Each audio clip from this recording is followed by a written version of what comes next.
do we avoid procrastinating? We don't. Every single person that you see on social media procrastinates. It's down to fear of wanting to take the next step.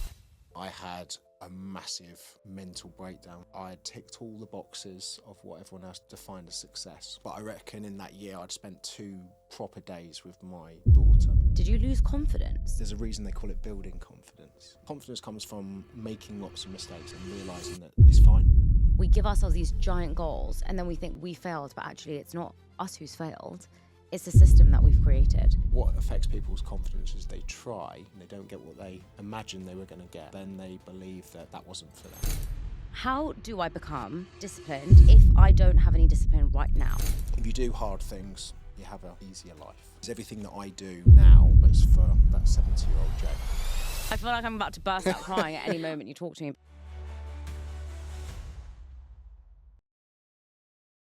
Why do some people seem to break through every obstacle while others stay stuck, waiting for the right time to take action? The difference isn't luck, it's mindset. And today I'm joined by someone who knows exactly what it takes to shift your mindset and unlock your potential. Jay Alderton is a former soldier, fitness coach, entrepreneur, and mindset expert who has built an incredible career helping people break through their limitations and take control of their lives. In this episode, we're diving deep into the psychology of discipline, confidence, and success, and why so many of us stay stuck, and how to stop making excuses, and the mindset shifts you need to start moving forward today.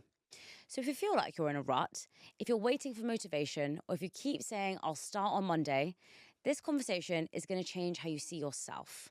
But before we get into this episode, I want to ask you for a tiny little favor. I'll be honest, I don't have a big team. I don't have an analytics team telling me how many of you are watching this podcast. I don't know how many of you have subscribed or not. I don't have a booking team getting me these incredible guests on the show. And I don't have the budget for the best thumbnails or the cover art.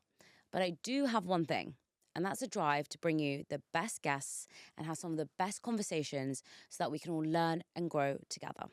So if you want to be on the self-growth journey with me, then please do me a tiny little favor and press the like and subscribe button wherever you're watching this podcast, because you have no idea how that 1 second of your life and 1 second of your time impacts this entire channel. Thank you so much for your support so far. Let's get into this episode. Jay, welcome to Shivani. Millennial Mind. I'm excited. I'm so excited to have you here. I have had a very tough day today, I'm not going to lie. I feel like I'm about to burst out crying at any moment you talk to me, because in the 5 minutes we've spoken, you've already inspired me and you've already made me feel better. So thank you. You're welcome. It's London and it's raining, so everything just goes to pop. But for people who don't know who you are, how would you introduce yourself right now? It's always a difficult one, very much like we were having a discussion with this about wearing many hats. Yeah. So one of the things I normally say to people, and it's been kind of on my mission for the last 5 years, is that my focus is to leave people feeling a little bit better when they find myself or my content. Mm-hmm. And that's really just the feeling that I want to give people, and we all have that person that we know in our lives that when we're around them, we just feel better. Yeah. We have that one person who just got that energy. And I was just thinking about this years ago, and I said, you know what? You can just choose to be that person. Mm. And actually what happens is you set yourself a certain standard for yourself. And actually it makes you feel great too. So it's definitely something that I've been focused on for the last 5 years. It's helped me with my energy and my focus, and it's helped lots of people as well. I love that. And I also feel that, we choose who we are and we almost forget that sometimes. So I love that reminder. I want to talk about your army days because I'm so intrigued about the army. One, why did you join? And two, what is it like? Why are people always, I see so many people now interviewing like Navy SEALs and like army lieutenants and officers. Why? I think a lot of it is, well, firstly, I joined because I had really 2 options, army or prison. Because I didn't really have any focus in life. I didn't know what it was that I wanted to do. But I knew I was always getting in trouble. Right. And I just finished 2 years of college, managed to scrape the first qualification. And there's no way I was going to go to university because I've got a big loan and, pissed it up the wall. Mm-hmm. So I joined the army. And that was exactly what I needed at that time. I was 17 years of age, lacking discipline, lacking goals and lacking of focus, and that is exactly what the army gave me for 7 years. And I always looked at the army as a stepping stone onto something else, and not a career, Right. but just to kind of get me get me sorted and get me on my way. And that's exactly what I did. So I was in the army from 17 to 26, and I think the reason that a lot of people get a lot of special forces, SEALs and soldiers on their podcast is because of discipline. And it's really truly understanding what that is. And I didn't actually know what that was until I actually left the army. Okay, talk to me about discipline, because we see this word thrown around all the time. Discipline is, sticking to what you said you were going to do. That's what I kind of see it as. Yeah. But what you said, that your definition of discipline changed. So how would you define discipline? Discipline is doing things regardless of how you feel.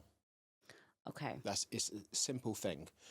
A lot of people search for motivation. If you go onto YouTube, motivational this, motivational that. And what people are trying to search for is a feeling of feeling good, feeling inspired, feeling energetic to want to go and do stuff. But if you just rely on feeling like that to get things done, you won't get many things done. True.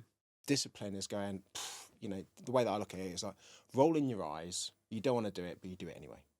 And that, if you can understand that discipline is not the soldier, the fireman running into a burning building. Discipline is that roll your eyes. I don't want to do it, but I'm going to do it anyway, because that feeling that you normally get with motivation, when it comes to discipline, you get that after you've done it. Motivation, you tend to search for it before doing it. And actually, what I tend to do is when I roll my eyes and do stuff, and then I actually get that feeling, I end up reminding myself of going, this is why we do it. And it's something that I learned as a coach and a trainer many years ago. You never regret a workout. You walk out of that gym so glad that you went in. So true. And I learned that very much so when I started doing sea dips. I learned from a friend who said the man that walks in the sea is very different to the man that walks out.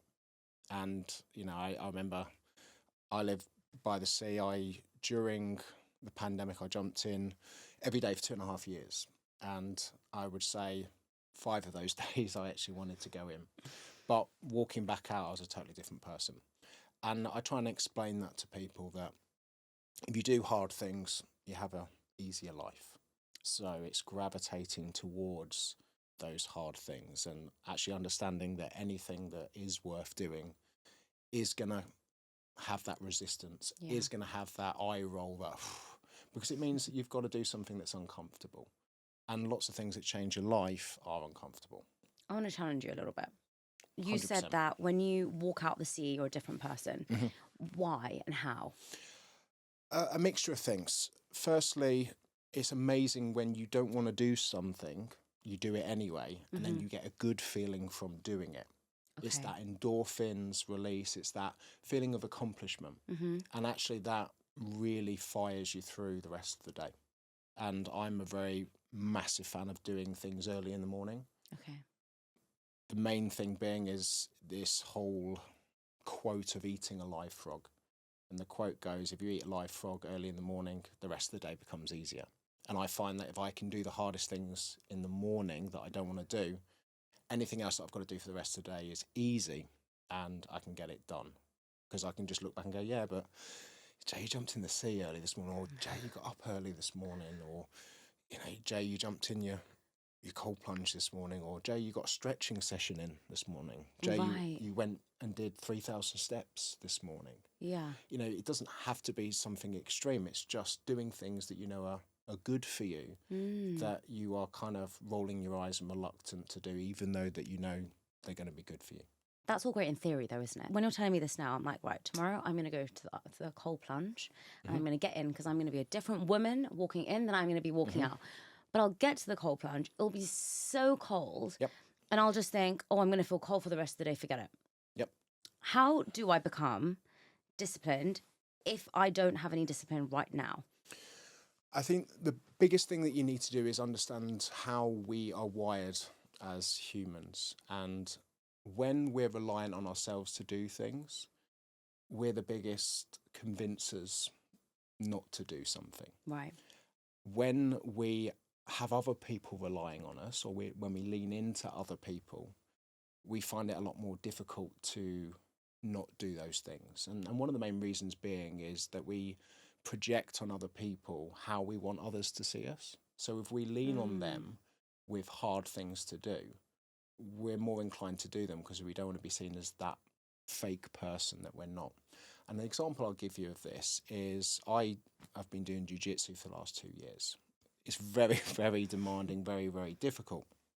And there's been many times where I've sat on my bed, it's a 6 a.m. class, going, not today. It's just a lot of work for today, and a lot of work for 6 o'clock in the morning before breakfast.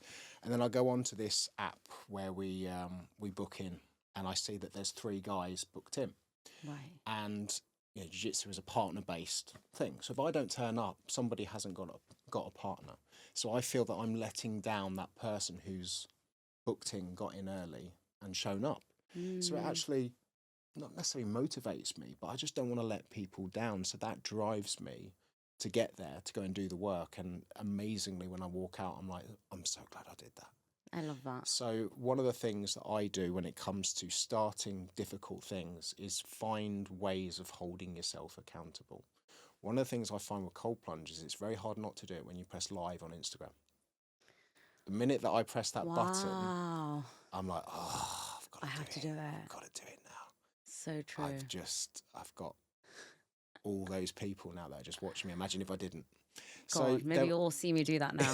See me all going live every morning. Yeah, cold plunge. So it's just, if there is something that you know that is important to you, and here's the reality: cold plunge isn't important. There's many different things. Yes. There's many different ways you can get what a cold plunge would give you. I mean, just getting up half an hour early. True. To a lot of people. But if you are really struggling with a thing that you know will change your life, add some accountability with others, put some skin in the game, signal to yourself that it's important. True. I love that. Discipline is one of those things that I think it's easy for us to talk about it from our perspective, but teaching it to other people is really difficult. You have kids, right? Or 2 kids, yeah. 2 kids, yeah. How do you teach them to be disciplined? One of the things I learnt from a guy called Sadhguru, Oh, yeah. He said, children don't learn, they absorb. And I love the tale of the strong wind and the sun. And I don't know if you've heard it, but I'll talk through it. Strong wind and the sun, they're in the sky, and they see this guy down walking beneath them. And, the strong wind is a bit egotistical, and he's like, I'm stronger than you, son. And the sun's like, okay. And he goes, look, I'll prove it. First person to get that guy's cloak off down there wins, is the strongest person. And the sun was like, okay, yeah, you go first. So the wind starts blowing on the guy, trying to get his cloak off. And no matter how hard the wind blew, the guy held on to his cloak tighter and tighter and tighter. And the wind gave up. So it was the sun's turn. All the sun did was start to shine. And as the guy was walking, he started to get a little bit hot. And then the sun started to shine a little bit more. And then eventually, the guy just made his own decision to take off his cloak. And it's an Aesop's fable that I talk to people about when it comes to wanting other people to change their life. You can't force your opinions on other people. All you can do is lead by an example and shining. Because if you are a happy, energetic, focused individual, and people see that you do hard things, they will see a correlation between you being an amazing person and doing those things. And what will happen is those people will go, what is it that person's doing? Maybe I should do that. So true. Wow. So it's embodying the things that you want your children to see. And that's been my biggest focus for many years now. Wow, that's amazing. I think that's such a powerful tale, actually. I've never heard of that. It's like when you're forcing someone to do something, they're not going to do it. Yeah. But if you're shining, you're almost influencing them. It is. Yeah. Right? This is what, you look at why people... It's interesting that when you look on social media, if someone tells you to go and buy something, you're reluctant to because you feel like you've been sold. Correct. But if you see a couple of people talking about it on a podcast of how awesome something is, they're kind of like, oh, maybe I should do that, because it's Yeah. this kind of fly on the wall. But in actual fact, you're being influenced, because if you like those two people and they're talking about something that has changed their life, you're influenced to go and do it because they have shone, essentially, and given you that true. example of it. When you were in the army, did you talk a lot about goal setting? None. Really? Yep. Why is that? I was young. I was Okay. 17 to 20. I'd never read a book, and Really? actually I didn't actually understand what discipline was. And to me in the army, discipline was getting all the crap work done so you could have some time off. So I was actually learning about discipline by not wanting to do stuff, but doing it anyway, because life becomes easy when you do it. And actually, ironically, fast forward many years, it's still the same now. So when you're thinking about discipline, what do you think is the lesson that you wish you learnt sooner? I think it just comes back to the quote that I said, if you do hard things, you have an easier life. Your book is called If You Do Hard Things, You'll Have an Easier Life. Yeah. Why did you write that book? Because I realised that a lot of people avoid doing difficult things and they choose an easier life. And what happens is when you avoid things and don't expose yourself to those things, you end up having a more difficult life. Yes, so true. It's so much easier to skip the gym Yes. and exercise for the next 15 to 20 years. When you're in poor health and when you're ill and when you can't function as a normal human being, your life then gets a lot more difficult. And you wish that you'd done the hard work, because then your life would have been a lot easier now. And I think one of the biggest things that I'm always mindful of is everything that I do now is not for me now, it's for that 70-year-old Jay. And I always have this kind of mental model of this mirror that looks into the 70-year-old Jay, and I ask myself, will that reflection looking back be smiling at me or shouting at me? And to be honest, that's the reality for everyone. It's so true. I don't even think it applies just to fitness. Everything, yeah. You know, it's so much easier to never voice how you feel when someone's hurt you. Yeah. It's easier to say, I'll just be civil with them. It's so much harder to have that difficult conversation. If you don't have that difficult conversation, then you are gonna have a harder friendship. Yeah. Because you either have to choose, do I want to have the hard conversation now? Or do I want to have this harder friendship where we're not as close, we don't get to speak, we don't get to be vulnerable, we don't get to have this open honesty? Or I get to have the hard conversation now and have an easier friendship where I'm best friends with this person because I've connected with them.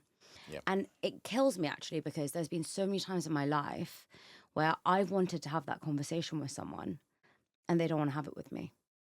And that's a harder pill to swallow, because I know that there's now a barrier between us. I think it's a great pill to swallow. It's the power of no. Really? Yeah. I find it harder because I want to unlock this barrier with you. You know, we're at this like force here and we're just civil. Yeah. You can't change other people. I know. That makes me so sad though. Yeah, but it's looking at it like this is it comes back to this power of no. A lot of people they say yes too much because they have a very high external self-awareness and a very low internal self-awareness, and they worry so much about what other people think at the detriment to themselves. Yeah. And actually, one of the great challenges that I would love people who are listening to this to do is to spend a week saying no to things. And it can be really, really difficult because you don't want to let people down. It comes back to what I was saying about doing stuff.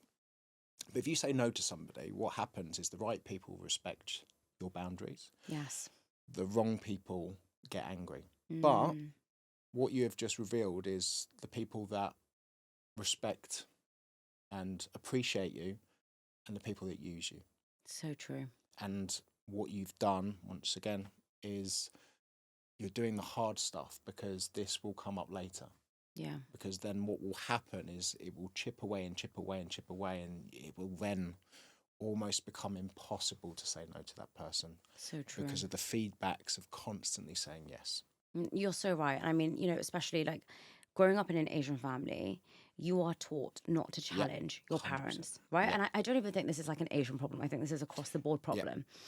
However, I do think that when you challenge in the right way, your parents respect you a lot more because they see that you are seeing things differently and you are also teaching them something. If you never challenge your parents, you are not learning and growing because you're just saying yes to everything that they're saying.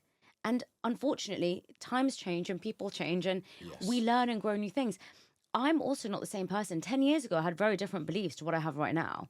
So if someone didn't challenge me, if someone challenged me now and taught me something new, I'd be excited about it. I'd be happy about it.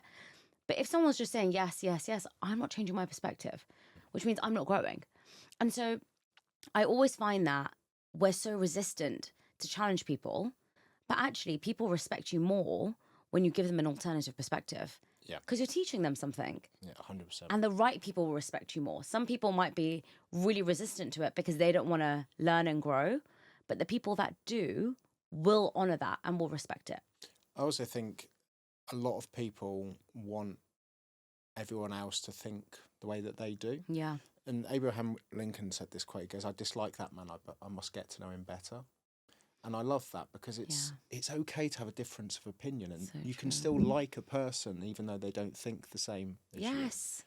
And it's just like, if you feel the need to get some other person to think like you, you've really got to ask yourself how much you actually believe in the things that you say. Love that. When it comes to things like cold plunges and stuff like that, I'll come back to the cold plunge. Yeah.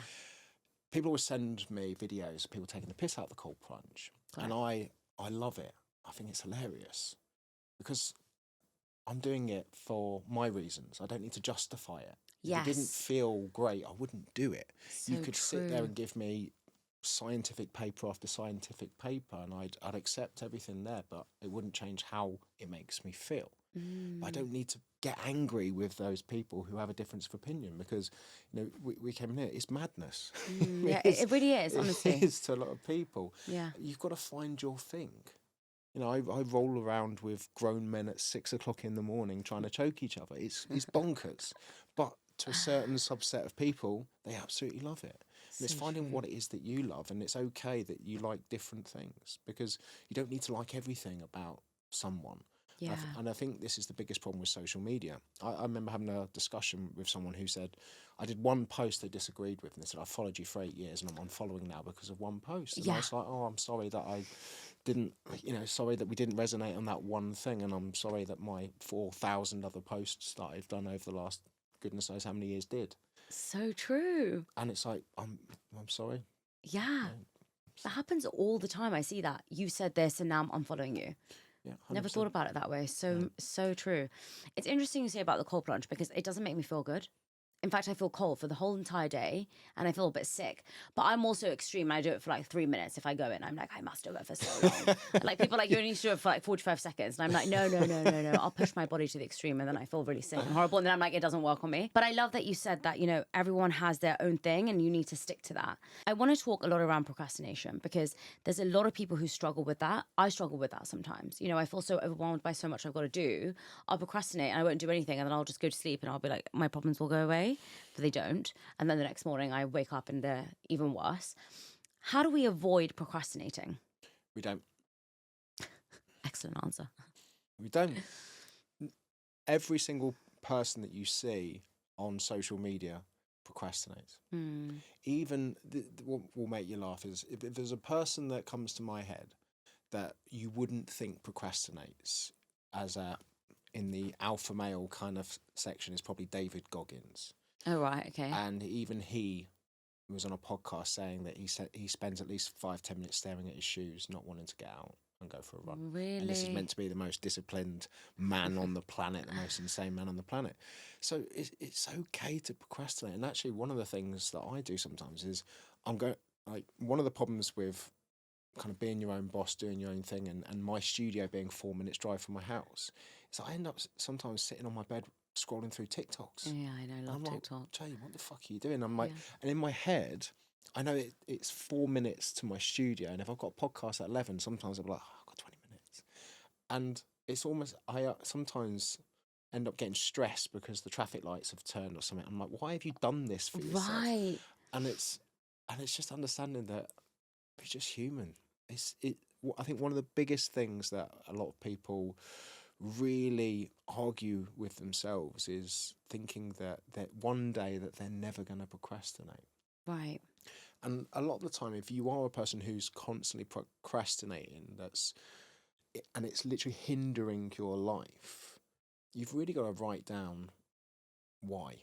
And I think one of the biggest things that's helped me when it comes to anxiety, when it comes to overwhelm, when it comes to anything that's kind of stopping me taking the next level, I get a piece of paper out and a pen and I just write. And I write down why, and it's basically root cause analysis. And they say if you write 5 whys as to why you're doing a certain thing, you'll get down to that root cause. Yeah. And a lot of the time, when I remember speaking to someone at one of my events, and she said, "Jay, I've really been struggling to lose kind of the last 15 pounds of weight, and I can't get it off." And I was like, "Why?" And it's like, "Because I keep overeating on food on the weekend." It's like, "Why?" And she goes, "Because I'm unhappy." And I said, "Why?" And she said, "Because I split up from my husband a year ago, and he's with someone I know now." And I was like, "Why?" "Because we had a terrible marriage and we just didn't connect together." "Why?" "Because I was so busy with my work that I didn't place any And where I'm going at with this is she was coming to me with unable to lose 10 pounds. Yes. But when you dig and kind of remove those layers, you find out really that it's a lot deeper than that. So sometimes that procrastination is down to fear of wanting to take the next step. A lot of people talk about fear of failure, but I don't think a lot of people talk enough about fear of success. And I think a lot of this comes down to why a lot of people self-sabotage, because they feel that if they succeed and get everything that they want in life, that they have to be a different person, that they have to hang around with a different group of friends, they have to, have a different life. And I've always said that's bollocks. I remember when I first started, everyone was like, "You need to be in London to make something of yourself. Yeah. Get out of Bognor Regis where old people go to die." And I was like, "No, I like Bognor Regis where I'm probably going to die there." And I didn't listen to them, and I did okay. Yeah. And it's this kind of thing of just understanding that you can get immense amount of success and still be the same person, because success doesn't change you, it just enhances who you are. So if you are a good, kind person and you get more money and more success, you'll be an even kinder person. So If you're bell end and you get success, you'll just be a bigger bell end. Define success for me. Success is doing things that you enjoy doing and working towards goals that are fulfilling and rewarding. My definition of success has changed over the years, very much so, and it came down from fucking it up. Really? Talk to me about that. So 2016, my definition of success is I built a brand new gym from scratch. I broke a world record pushing a sled for 24 hours. I had the #1 podcast, health podcast in the UK. My new book, Mindset Muscles, went to bestseller in 8 minutes. Wow. And I was on an absolute cloud in December, ticking every single success box that I'd ever wanted for the year. Everything that I said I wanted for success, I had. And then I had a massive mental breakdown for 3 or 4 months. Because one of the things that I realised that I had ticked all the boxes of what everyone else defined as success. But I reckon in that year I'd spent 2 proper days with my daughter. I don't think I had a proper conversation with my wife for 8 or 9 months. I'd quite happily talk to a stranger for 40 minutes. Wow. But, who follows me on social media, but I wouldn't take 10 minutes. I'd give everything of myself to other people, but none to what actually mattered. Having all of those boxes ticked made me realise that that's not it. And that changed everything. It was like making me wonder why I'm doing all this for. And why I was doing it for was for my kids, for my wife. And I was doing the exact opposite of that. So I had to kind of recalibrate myself and actually understand that I came from kind of a bodybuilding background. In order to be successful in that, you have to be extremely selfish. Really? You need to prioritize yourself. You need to prioritize your food, your sleep. Because you're jumping on stage and being in the best shape of your life, Right. and that involves you looking after yourself. But if you're extremely selfish, you can get success, but it will be at the cost of other people not wanting to share that with you because you're so selfish and you're prioritizing yourself. On the other end of that scale is selflessness. And actually, I've gone from one extreme to the other because I'd spent so much time giving out mine to other people that I hadn't given any to the people that actually mattered. So I was being incredibly selfless to people that didn't actually matter in my life, but I was being completely kind of selfish with that time because I wasn't giving it to the people that mattered.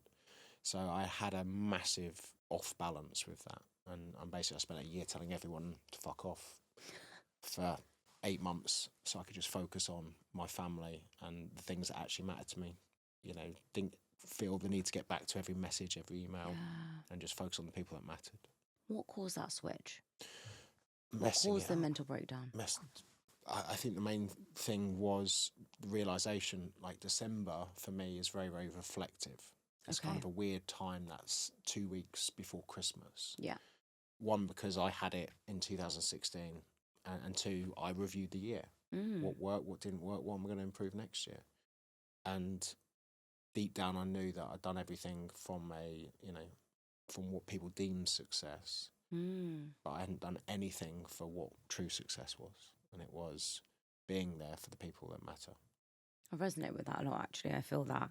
I really do love what I do, right? And I feel like sometimes in a bit of confusion, but I think what you've just said has really hit with me because sometimes when I go to an event, I feel like I give so much to other people. And then when I come home, I do just need to sit in silence.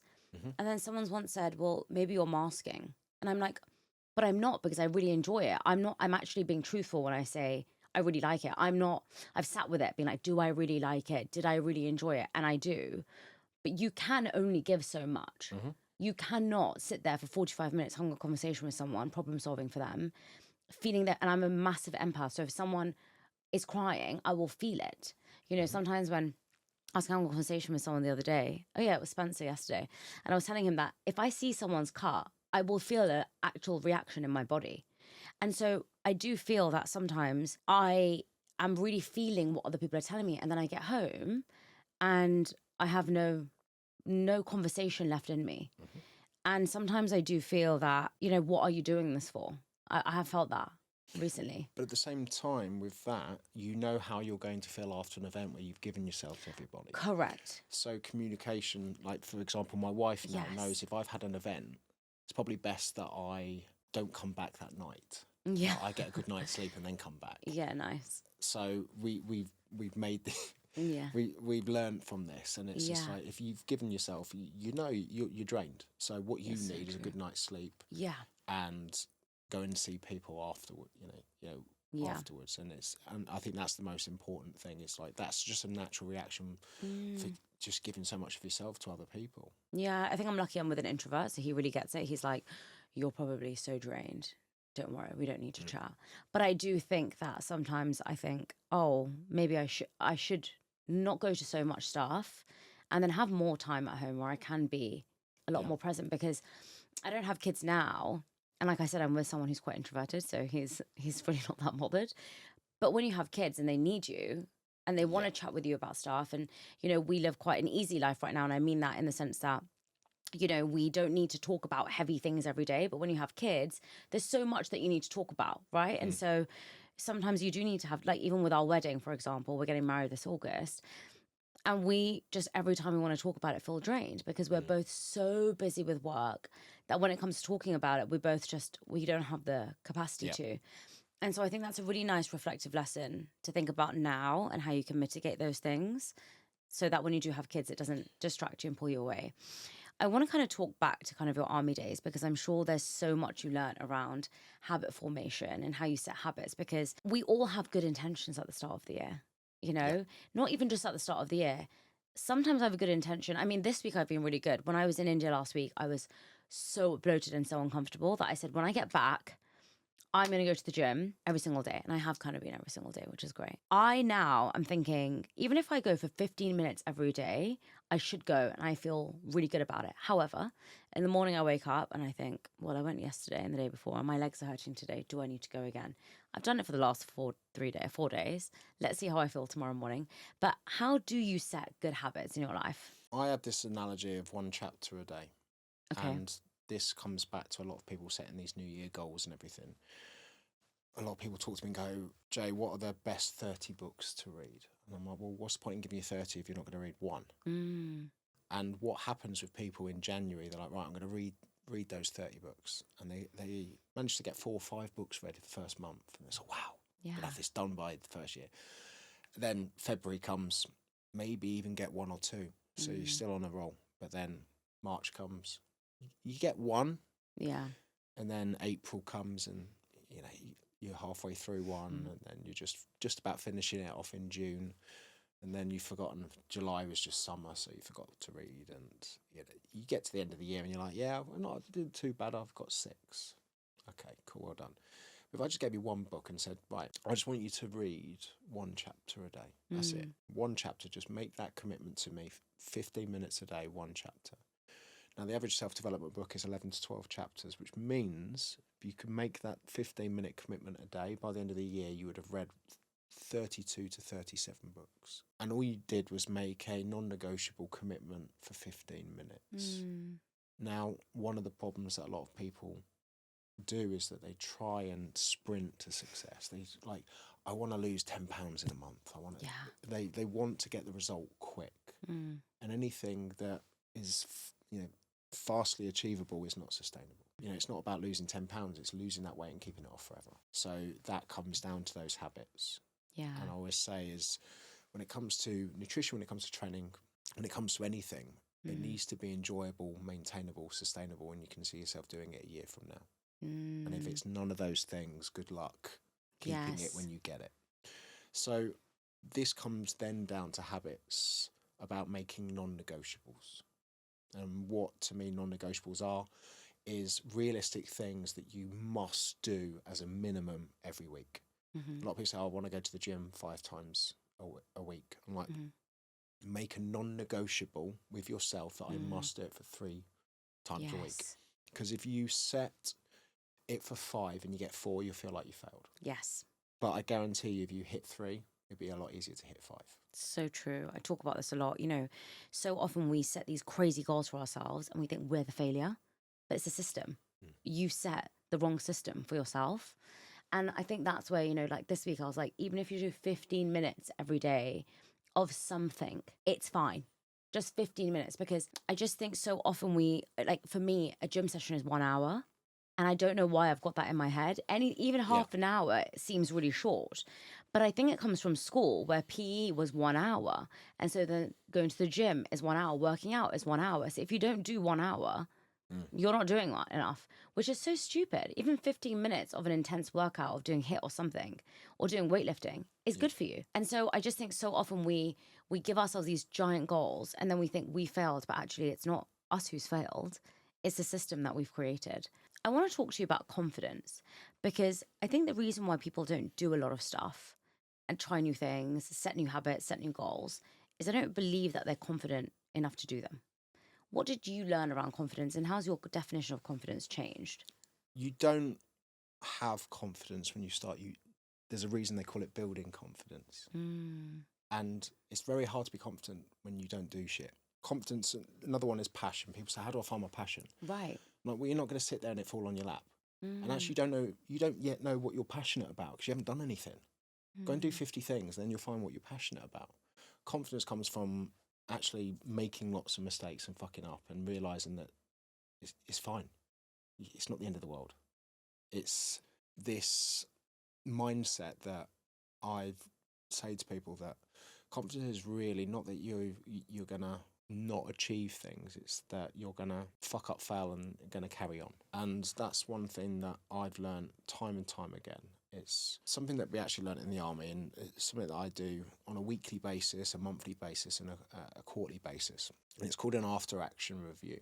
And it's 3 basic questions. What went right, what went wrong, and what can I improve next time? What affects people's confidence is they try and they don't get what they imagined they were going to get. So then they believe that that wasn't for them. Yeah.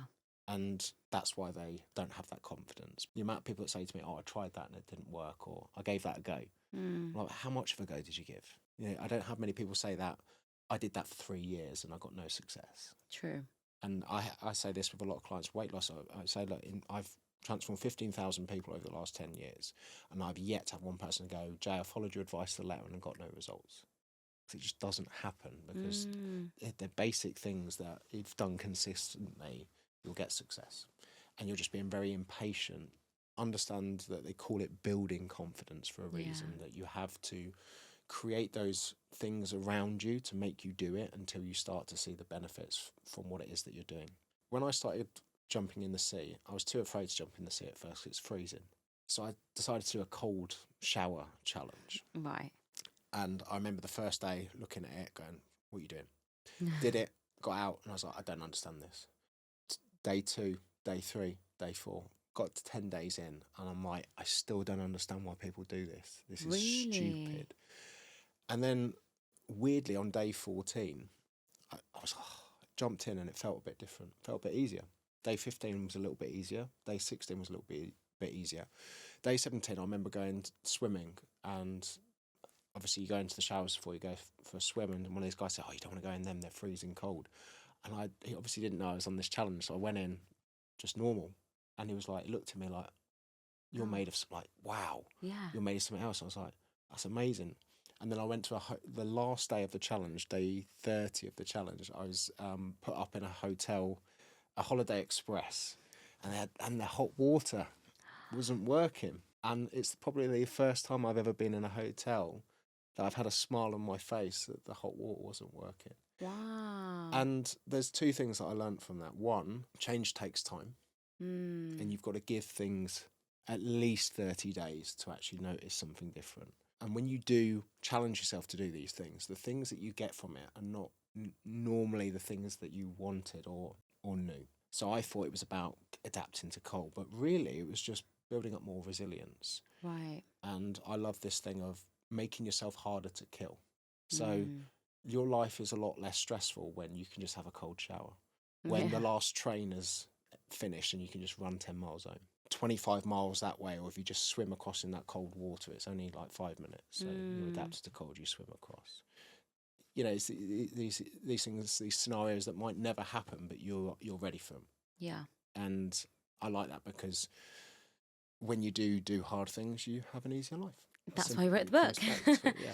I want to touch actually when you said it earlier, because I think confidence is really linked to that. You hit your peak of success. Like you said, everything was going so well. And then you had this mental breakdown. And you then started up again. Did you lose confidence when that happened? And what did happen, I guess, when you took the foot off the accelerator? Because it's not easy. And, you know, we spoke about this off camera. I feel that when I started this podcast, no one was really watching, and that was kind of normal. And for so long, nobody did for 2 years. And then loads of people started watching, and it just kept growing and growing and growing. And I think the people who are listening and watching would probably be like, you're still doing amazing. Your podcast is great. Like when I meet people, they're so kind in their words. But for me, behind the scenes, I'm like up and down constantly. It's like a roller coaster, honestly. I feel so happy one minute and then so stressed out the next. It just feels so stressful all the time. If tomorrow I was to say, I'm going to stop all of it and I'm going to take a year out to focus on my family, I would feel like I've lost a bit of confidence when I want to start up again. Did that happen to you? No, because I think one thing I learned was what got you where you are today won't get you where you want to be tomorrow. So true. So true. And actually the things that you want now, and you know, one of the quotes that I put up, which I said last week, is stop asking, like one of the reasons that you're stuck is you're asking your younger self for advice.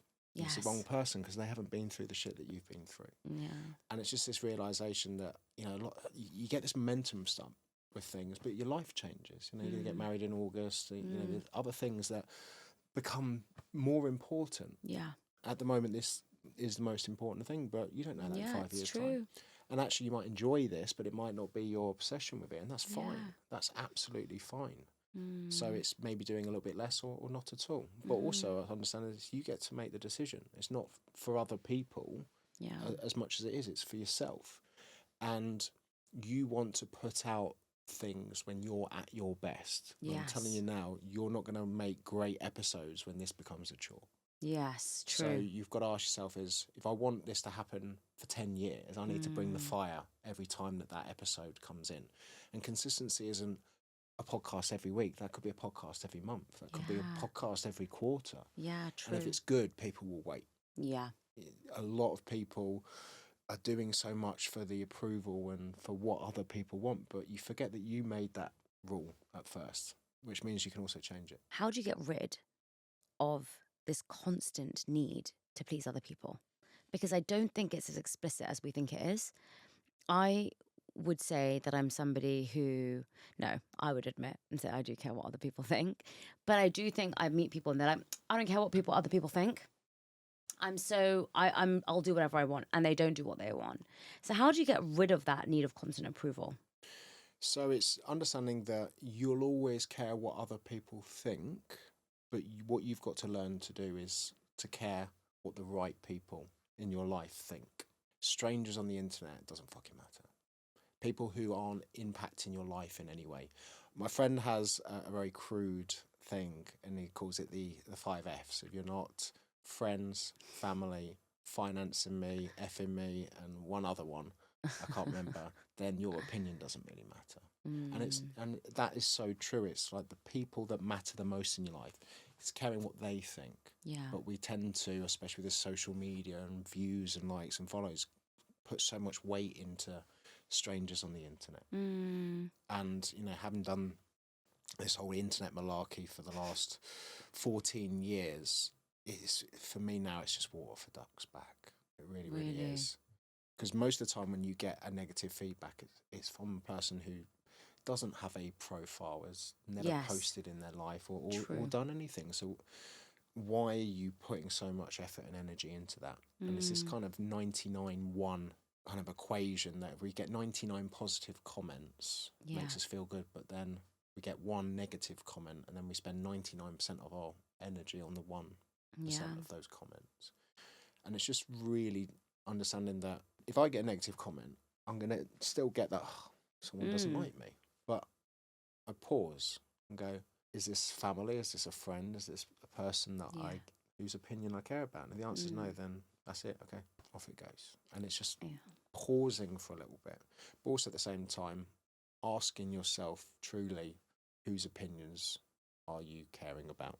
And putting them in that category of, do they matter and don't they? And this doesn't mean that you don't take the advice from strangers. Yeah. Because doing this, you get a kind of feeling if something's working or not from the feedback. Yeah, of course. But also, I always remember that somebody said, do you know who Howard Stern is? The Howard Stern Show is a US kind of shock doc who causes a lot of controversy. And they did a study and they said, people that love Howard Stern listen to his show for an hour. People that hate Howard Stern listen to his show for an hour and a half. Really? So you've got to kind of ask yourself that sometimes when hate and shade is being thrown at you, it's sometimes a good thing. I remember when I went to therapy, I said to my therapist, my partner hates me. That's when I was younger, not now. And I said, he absolutely hates me. I don't know what to do. And he said, hate and love are neighbours. Somebody hates you, they have to feel so much for you. They have to feel a lot for you. So always remember that.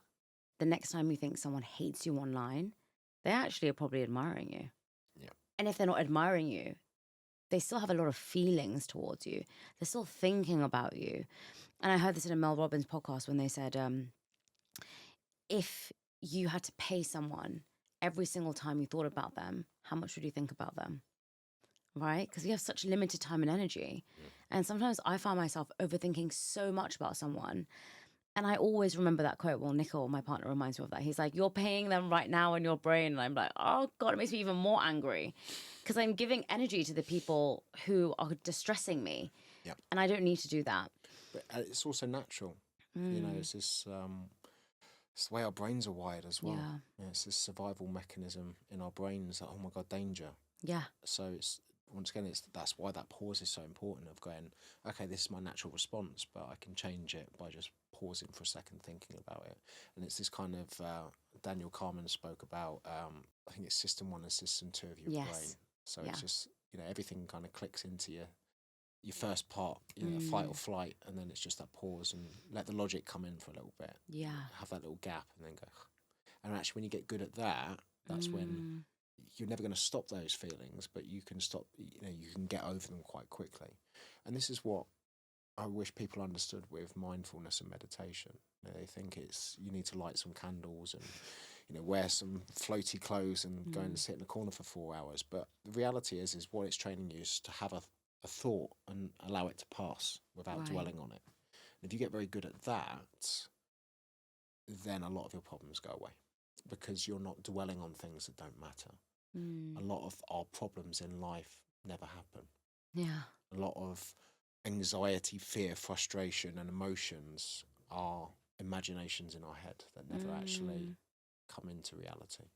So if we train ourselves to imagine that those things are like a feather that land on our head and we allow them to float away, we get rid of most of our problems in life. How did you overcome those emotions of being so loved, would I say, and this is an assumption from what you told me, you wrote #1 bestseller in 8 minutes, which is crazy. So getting poured, I guess, so much love and like, you're amazing, you're the best, this is incredible. Having the #1 podcast in the UK to then going through this period where you're reflecting, you're figuring stuff out at home, and then starting something again and not having that same level of success. How did you manage that? Because I sometimes reflect back and I sometimes scroll down to my posts, right? And I used to get so much love for doing the most basic thing. And now I feel people expect so much more of me. So when I post something, I'll get the same amount of likes that I got when I had like 80,000 followers. And I think it's the algorithm and all the rest of it. However, I do like to take personal responsibility and think, what am I doing wrong? And that often leads to this like cycle of criticism and, punishing myself and saying, you're bad at this and you're bad at this and you could have done this better.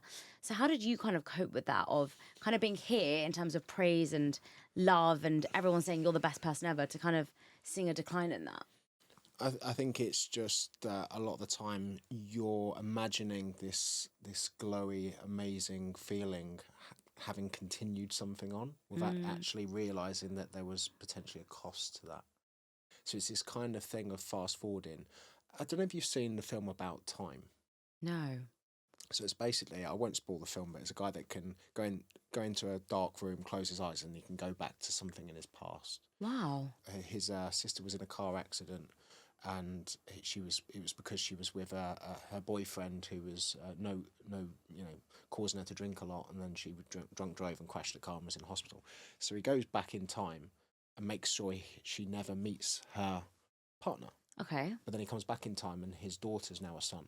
This is why you don't fuck up the past, because you have this idea in your head that if you carried on with this, you'll have everything that you ever wanted. Yes. But you don't realise the cost that was involved in that. So you could have the #1 podcast, you could have everything. But as you said, underneath, you might be an empty shell. Wow. And I'd rather have half the success being a fulfilled whole person than other people's perception of what success is and be empty. And that's not to say that you will be empty, but really, if you think that you're going to get something from pushing on with these negative feelings and not doing something about it, they're only going to get worse as you don't correct them. Or you might even end up doing what I did and then suddenly realising this was not it. What advice would you give to someone right now who is perhaps struggling with that? So they've got an amazing job. Their amazing job allows them to be living in an amazing house and then being an amazing husband to their wife because they're providing. What advice would you give to someone that doesn't want to do it anymore? Change is very, very hard, but you've got to kind of ask yourself of what do I want to wake up every day and be happy to do? And everyone has a different interpretation of what that is. For some people, it's building £100 million businesses. Yeah. Other people, it's just having a 9 to 5 job or a 9 to 3 job so they can pick up their kids at 3:15 at the school gates. Yeah. You get to make your own definition of what that is, and the only person that's going to really know about that is you. I saw this quote and I'm reminded of it so much. don't be so busy in your life that you don't have time to figure out how to make yourself less busy. And so many people do that because they don't have time to really sit down and think about what they want. So true. If I'd done that year in 2016 instead of the December time when life gets a little bit slower, I probably wouldn't have ended up where I was, because I would have realised that I was doing too much and I needed to spend a bit more time with family. And one of the things that I'd actually written in my second book was this meltdown management scale, and it's just 5 things: health, wealth, productivity, connectivity. It's like 4 things. Rate yourself 1 to 5, and if one of them is 3 or less more than a week, you need to kind of recalibrate. And one of the things that's funny with that is normally when kind of wealth and productivity are firing on all cylinders, your health and connectivity go down. So life is about balancing things, and it's not about making sure it's perfect. It's just knowing where you're fucking up and then going the other way. So true. And I really love how you've been so vulnerable and shared that. I think a lot of people just see, I just want to be at the top and that's exactly where I want to go. But you've really made me understand that, like, what are you sacrificing though to be there? And no one's going to pay the price but you. So thank you so much. I feel like this has just gone by so quickly. But I really appreciate you coming. So thank you so much. Thank you.